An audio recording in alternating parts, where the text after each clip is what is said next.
हमारे भारत देश में सदियों से सोने चांदी के गहनों का उपयोग किया जाता रहा है। अब से 200 से 250 साल पहले उस समय के राजा महाराजाओं के पास बड़ी मात्रा में सोना, चांदी, हीरे, जवाहरात हुआ करते थे, जो अंग्रेजों के आक्रमण के कारण गुप्त जगह में छुपा दिए गए थे। कहते हैं आज भी वे खजाने राजाओं के उसी गुप्त जगह में सुरक्षित हैं। लेकिन इन खजानों का रहस्य उन राजाओं के बाद रहस्य बनकर रह गए हैं। कहा जाता है कि छुपाए गए खजानों की मात्रा इतनी ज्यादा अधिक है जिसकी कोई कल्पना भी नहीं कर सकता है।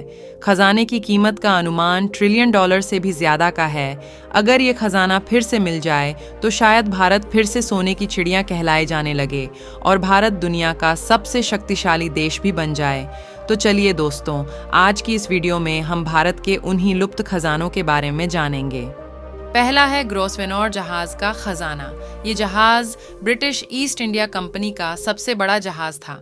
इस जहाज में 14,000 सोने की सिल्लियां, 19 सोने चांदी जवाहरात से भरे संदूकों के साथ 26 लाख सोने के सिक्के भरे थे, जिसे भारत से 1782 को चेन्नई से श्रीलंका के समुद्री रास्ते से होकर इंग्लैंड ले जाया जा रहा था, जो किसी अज्ञात कारणों से दक्षिण अफ्रीका के केप टाउन के दूर डूब गया।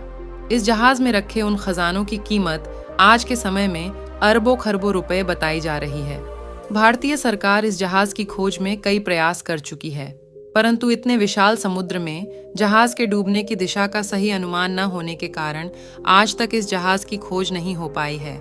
कहा जाता है कि आज भी वह खजाना विशाल समुद्र की गहराई में कहीं पड़ा हुआ है। दूसरा है नादिर शाह का लूटा हुआ खजाना। नादिर शाह ईरान का राजा था, जिसे भारतीय इतिहास में भारत के लुटेरे के रूप में जाना जाता है। नादिर शाह साल 1756 के दौरान ईरान का शासक बना था, जिसकी नज़र भारत के समृद्ध राज्य दिल्ली पर थी, जिस पर नादिर शाह ने साल 1729 को 50,000 सैनिकों के साथ लूट और राज्य करने के उद्देश्य से हमला किया था और दिल्ली राज्य को जीतने में कामयाब हो गया था, जिससे नादिर शाह ने दिल्ली और दिल्ली के आसपास के सभी क्षेत्रों से बेशुमार खजाना लूट लिया था। नादिर शाह दिल्ली को लूटने में कामयाब तो हो जाता है, परंतु वह दिल्ली पर शासन नहीं कर पाता, जिसके बाद वह सारे लूटे हुए खजानों के साथ अपने काफिले को लेकर ईरान की ओर रवाना हो जाता है। इतिहास के अनुसार पता चलता है कि खजाने को ले जाने वाले नादिर शाह के काफिले की लंबाई 240 किलोमीटर थी, जिससे अनुमान लगाया जा सकता है कि लूटे खजानों की मात्रा कितनी अधिक रही होगी। लेकिन जब नादिर शाह रात हो जाने के उपरांत आराम करने रुकता है तो उसके ही सैनिकों द्वारा तंबू में उसकी हत्या कर दी जाती है, जिसके बाद सारे खजानों को अहमद शाह दुर्रानी हासिल कर लेता है। अहमद शाह दुर्रानी साम्राज्य का संस्थापक था, लेकिन कुछ समय के बाद अहमद शाह दुर्रानी की तबीयत में खराबी आने लगती है और उसकी मृत्यु हो जाती है। मरने के पहले ही अहमद शाह दुर्रानी ने खजाने की बड़े हिस्से को किसी खुफिया जगह में छुपा दिया था, जिसकी जानकारी केवल उसी को होती है, जिसका राज अहमद शाह दुर्रानी के बाद राज बनकर रह गया था। दुर्रानी साम्राज्य के बाद अनेकों शासकों ने इस खजाने को हासिल करने की कोशिश की, परंतु किसी को उस खजाने का राज पता न चला और न ही खजाने के राज से अभी तक पर्दा उठा है। तीसरा है मीर उस्मान अली खान का खजाना। मीर उस्मान अली खान साल 1876 के समय के हैदराबाद रियासत के शासक थे। इनके शासन का क्षेत्रफल लगभग 86,000 वर्ग मील तक फैला हुआ था, जो इंग्लैंड देश के बराबर है। उस्मान अली खान उस समय के सबसे बड़े साम्राज्य के शासक होने के साथ साथ दुनिया के सबसे अमीर व्यक्ति और कुशल प्रशासक थे, जिनके शासनकाल में प्रजा इनके शासन से बेहद खुश थी। मीर उस्मान अली खान उस दौर में अपने दान एवं दया से चारों ओर चर्चित थे। मीर उस्मान अली खान अपने शासनकाल के दौरान किंग कोठी पैलेस में रहते थे। कहा जाता है मीर उस्मान अली खान अपनी सारी संपत्ति पैलेस में बने खुफिया अंडरग्राउंड रूम में रखते थे, जिनकी जानकारी उनके और उनके चुने गए लोगों के अलावा किसी को नहीं होती थी।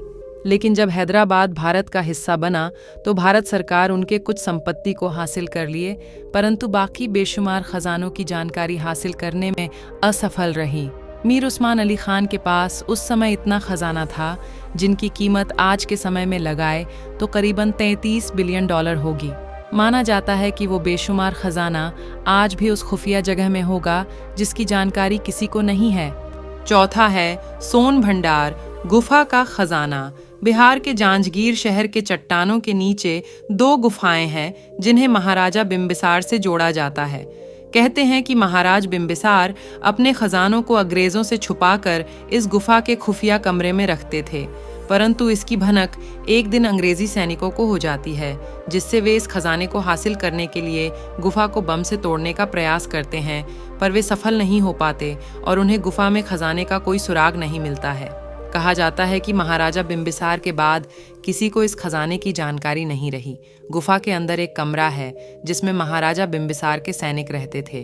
कमरे में पत्थर पर एक शिलालेख बना हुआ है जिसे खजानों के नक्शे के होने की बात कही जाती है, परंतु इस नक्शे को आज तक कोई समझ नहीं पाया है।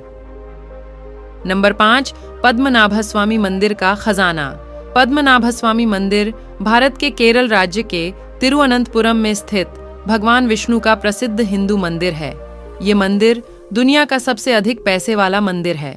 इस मंदिर के खजानों का रहस्य तब सामने आया जब भारतीय सुप्रीम कोर्ट ने मंदिर के भूमिगत 7 तिजोरी को खोले जाने की अनुमति सरकार को दी। तिजोरियों के 5 दरवाजे खोले गए, जिसमें से जो निकला उसे देख सभी सरकारी कर्मचारी चौंक गए। 6 तिजोरियों से इतनी बड़ी मात्रा में सोने चांदी जवाहरात मिले जिनकी कीमत करीबन 33 अरब डॉलर थी। लेकिन मंदिर के 7वें दरवाजे को तमाम मशक्कत के बाद भी खोला न जा सका। मंदिर के पुजारियों का इस 7वें दरवाजे के प्रति मत है कि इस दरवाजे को तंत्र मंत्र के द्वारा बंद किया गया है, जिसके खोलने से महाविनाश की आशंका है।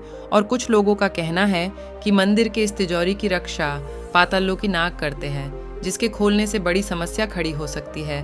परंतु वास्तव में इसका रहस्य क्या है, इसकी किसी को कोई जानकारी नहीं है। परिस्थितियों को देखते हुए सुप्रीम कोर्ट इस तिजोरी को खोलने को लेकर प्रतिबंध लगा चुकी है। तो दोस्तों, ये तो थे कुछ ही रहस्य, लेकिन इस तरह के अनेकों खजानों के रहस्य इतिहास के पन्नों में दबे हुए हैं, जिसमें से एक है कृष्णा नदी का खजाना। हैदराबाद की राजधानी गोलकुंडा में गोलकुंडा किले के आसपास अभी भी हीरों के विशाल भंडार के कृष्णा नदी के तल में होने का अनुमान है, जिनकी खोज भारत सरकार और शोधकर्ता करना बंद कर चुकी है। तो दोस्तों, ऐसे में आपको क्या लगता है, सरकार को इनमें से किन खजानों को खोजने की एक और कोशिश करनी चाहिए या इन्हें इतिहास के पन्नों में ही सुरक्षित रहने देना चाहिए?